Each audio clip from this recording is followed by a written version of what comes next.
ऋषि विभांडक बड़े महान तपस्वी और अमोघ वीर थे, अर्थात अभी तक कभी वीर उनका पतन ही नहीं हुआ था। उनके प्रतापी पुत्र ऋष्यशृंग का जन्म कैसे हुआ है मैं बताता हूं। विभांडक मुनि परम पूजनी, महान तेजस्वी, कश्यप गोत्री, कोई भी देवता उनके सामने टिक नहीं सकता, ऐसी प्रचंड तपस्या। वो एक कुंड में खड़े होकर के जल में मंत्र का अनुष्ठान कर रहे थे। दीर्घ काल तक महान कष्ट सहते हुए मंत्राकार वृत्ति। तस्य रेता प्रचस्कंद दृष्ट्वा अप्सर उर्वशीम। देखो अभी चरित्र सुना, एक तपस्या का और एक श्री कृष्ण मित्र का। श्री कृष्ण अब तपस्या। तस्य रेता प्रचस्कंद दृष्ट्वा अप्सरस मुर्वशीम अपसूप स्पृशतो राजन मृगी तच्चा पिबत तदा। वो जहां जलकुंड में खड़े होकर के मंत्र जाप कर रहे थे, वहीं उर्वशी अप्सरा आ गई और स्नान कर रही थी। शास्त्र निषेध करता है, एक बार दृष्टि चली जाए, जैसे आप परिक्रमा लगा रहे हैं, यमुना में कोई माई बहन स्नान कर रही तो दृष्टि संभाली, अगर एक बार चली जाए तो दोबारा नहीं जानी चाहिए। अगर दोबारा उस रूप में देखते हैं तो फिर आपका अंतःकरण मलिन हो जाएगा। अब इतने बड़े महान तपस्वी विभांडक जी कितने एकांत में मंत्र के चिंतन में लगे हैं। अब स्नान से जल का शब्द होता है, तो अचानक दृष्टि गई तो उर्वशी जी स्नान कर रहे थे। उर्वशी जी के रूप को देखकर जो अमोघ वीर थे आज संभल नहीं पाए। उर्वशी ने कुछ कहा नहीं, यहां तो अर्जुन के समीप गई थी। श्री कृष्ण बल और तपस्या बल में अंतर है। उनका वो अमोघ वीर इतना मन व्यथित हुआ, कुछ छुआ नहीं, कुछ नहीं कि उर्वशी को जाके स्पर्श, कुछ नहीं, केवल दृश्य देखा, मन विचलित हो गया। तो एक मनोवाह नाड़ी, अगर मन विचलित हो गया तो मनोवाह नाड़ी स्थित ब्रह्मचर्य को भी स्खलित कर देती है। वीर स्खलित हो गया और वीर उसी कुंड के जल में, और वो लहरों से किनारे आ गया। इतने में एक मृगी प्यास से व्याकुल थी, तो जो जल पिया तो एक देव कन्या थी। लोक सृष्टा भगवान ब्रह्मा जी ने उसको अपराध विमोचन के लिए कहा था। किसी अपराध से किसी मुनि का अपराध कर दिया था, तो ये मृगी का उन्होंने श्राप दे दिया था। तो उन्होंने कहा था, जब तुमसे एक ब्रह्म ऋषि का वीर्य तुम्हारे उदर में जाएगा और एक ब्रह्म ऋषि ही प्रकट होगा तो तुम मृग योनि से मुक्त हो जाओगी। तो वास्तविक ये देव कन्या थी। ब्रह्मा जी की वाणी अमोघ है, दैव का विधान अमोघ है। उसके उदर में वीर गया और ये श्रृंग, एक सींग, बालक प्रकट हुआ। अब वहीं आसपास रहते तो जब बालक को देखा तो विभांडक ऋषि ने ध्यान के द्वारा देखा, ये तो मेरा ही बालक है, मेरे ही। तपस्या में संलग्न रहने वाले बनवासी श्री विभांडक ऋषि ने ऋष्यशृंग को अपने पास दुलार प्यार करके पालन पोषण करने लगे। एक सींग होने के कारण उन्हें श्रृंगी ऋषि ऋष्यशृंग कहा गया। उन्होंने जीवन में ना तो कभी किसी स्त्री को देखा था, ना कभी किसी पुरुष को, केवल अपने पिता को देखा था बस। और वो मृगी जन्म देकर ही पधार गई थी, इसलिए उनका स्वाभाविक ब्रह्मचर्य था, कोई चिंतन ही नहीं था। चक्रवर्ती सम्राट महाराजा दशरथ जी के मित्र थे लोमपाद, अंग देश के राजा। इन दोनों में यह हुआ था, जिसके पहले संतान होगी वो एक दूसरे को देगा। तो महाराज दशरथ के शांता नाम की कन्या हुई थी, जो इन लोमपाद अंग देश के राजा को उन्होंने दी थी। इनके स्वभाव में थोड़ा सा रुद्र भाव आ गया था। तो ब्रह्म ऋषियों से उन्होंने कटु व्यवहार कर दिया। वो नाराज होकर इनके यहां से चले गए। ये अपराध के कारण पूरे देश में वर्षा होनी बंद हो गई। देखो, जब धर्म का और भजन करने वालों का, सतशास्त्रों का अपमान होता है तो किसी और को दंड देने की जरूरत नहीं, प्रकृति दंड देने लगती है। फसल पक्की खड़ी है, ओले और पानी गिर गए, नष्ट हो गया। जब पानी की जरूरत है तो सूखा है, और जब पानी की जरूरत नहीं तो पानी, उल्टा प्रकृति दंड देने लगती है।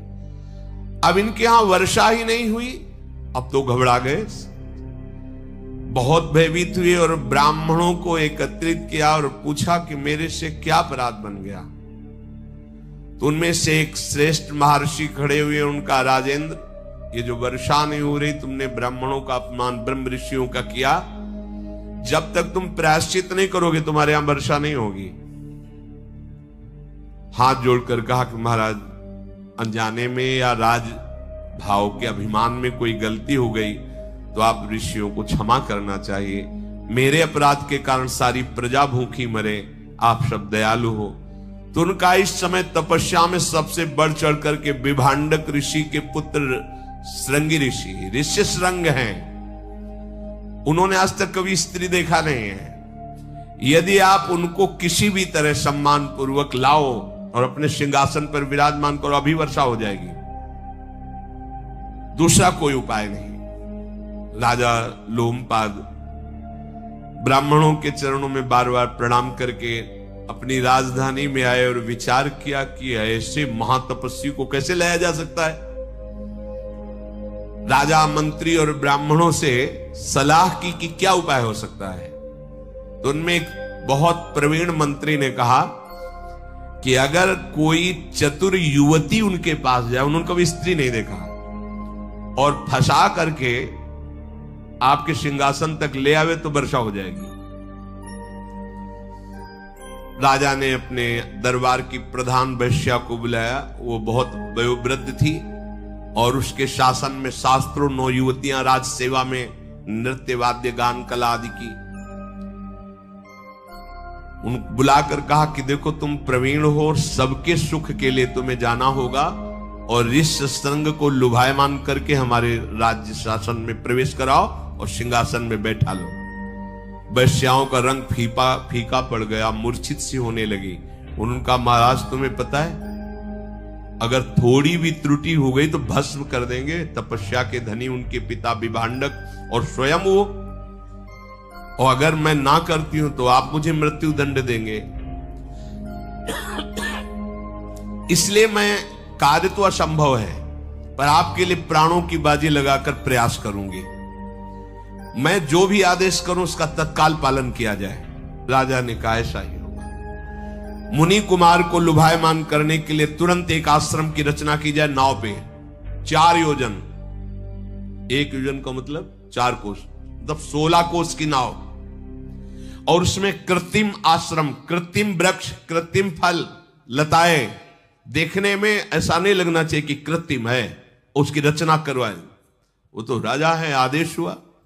16 कोस की नाव, ऋषियों के आश्रम, और ऋषि कौन? सब नवयुवती वैश्याएं, वही सब अपने श्रृंगार में। व्यवस्था करने की आज्ञा हो गई। प्रचुर धन लगा करके सुंदर श्रृंगार युक्त आश्रम नाव में, ऐसा ना पता चले कि नाव है।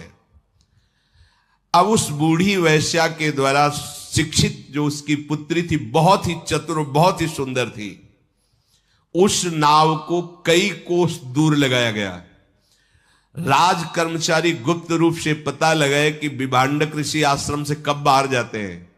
तो बोले, हफ्ते में एक बार निकलते हैं, पिपली, बरगदी ऐसे फल लाते हैं, कंदमूल फल, और उसी का 1 हफ्ते पाकर भजन करते हैं, फिर 1 हफ्ते जाते हैं। बड़ा ही सुंदर दिव्य तपस्या से उस आश्रम का प्रभाव था, बड़ा रमणीय था। विभांडक ऋषि फल लेने के लिए गए हैं, ऐसा जे ही गुप्तचरों से मिला, उसने अपनी पुत्री को, वो कांप गई कि मैं ऋषि के पास जा रही हूं, पुनः वापस आ पाऊं कि ना पाऊं, क्योंकि रुद्र दृष्टि हो जाएगी तो भस्म हो जाएंगे। जाओ तुम राजा के लिए प्राण देना, ये हम प्रजा हैं, हमारा धर्म है, इसलिए तुम जाओ, बहुत सावधान रहना। ऋषि कुमार बिल्कुल भोले भाले हैं, आज तक किसी मनुष्य को नहीं देखा स्त्री की बात क्या है। डरते हुए आश्रम में पहुंची और देखा कि ऊर्ध्व नेत्र किए हुए वो बैठे हुए, दिव्य तेजो में कांप गई, पर अपने राजा के कार्य को संपादन करने के लिए समीप गई। खड़े हो गए ऋषि संग, कोई ऋषि पधारो, देखा ही नहीं था स्त्री।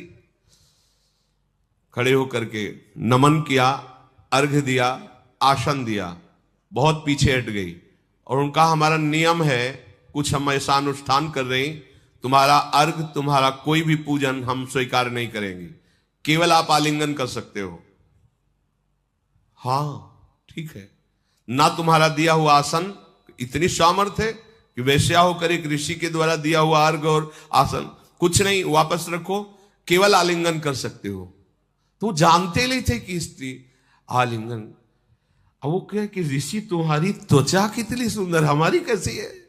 अब वो तो जंगल में रह रहे, गर्मी सर्दी से त्वचा मोट, और वो तो सुंदर नव युवती वैश्या, तो बोले ऋषि तुम्हारी त्वचा कितनी, तुम्हारी जटाएं कितनी कोमल, कोमल बाल और सुगंधित तेल से सींचे हुए, बार बार तुम किस देश के ऋषि हो।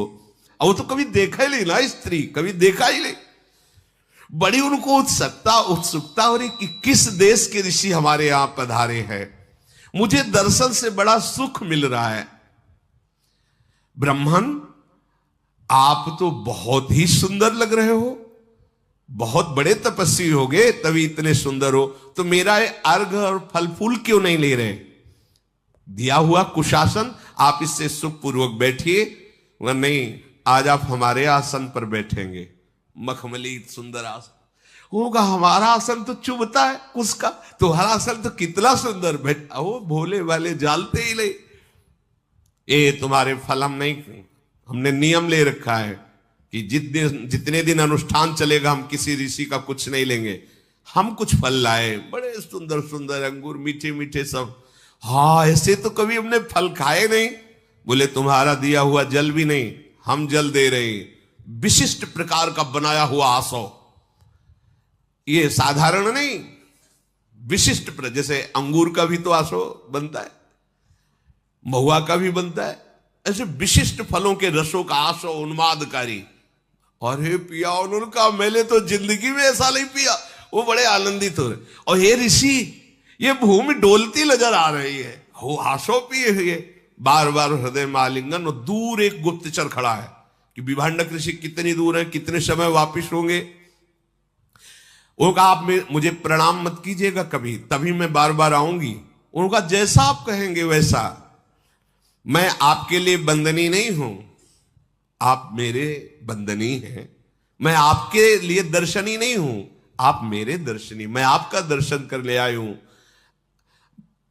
बार बार उनके द्वारा आलिंगन को ऋष्य श्रृंग बड़ा सुखद अनुभव करने लगे। वो बार बार वो तो आई ये रिझाने के लिए, सुंदर माला, सुंदर सुखद वस्त्र, सुंदर इत्र उनके शरीर में लगाया। वो बहुत प्रसन्न है, खेल रहे हैं।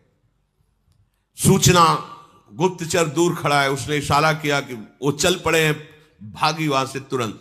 अब हमारे अनुष्ठान का समय हो रहा है, किसी दिन हम अवसर लगा के फिर आएंगी। और ये बात अपने पिताजी से कहिएगा नहीं कि कोई ऋषि आए थे। ओ चलिए, अब ये तो पृथ्वी घूम रही, अब ये बैठे बस वही ऋषि चिंतन में, उस ऋषि के कपोल कैसे, उसकी जटाएं कैसी, पूरा चिंतन। चलो आगे फिर चाहिए तो अखंड हरि अनंत हरि कथा। श्री राधा वल्लभ लाल की।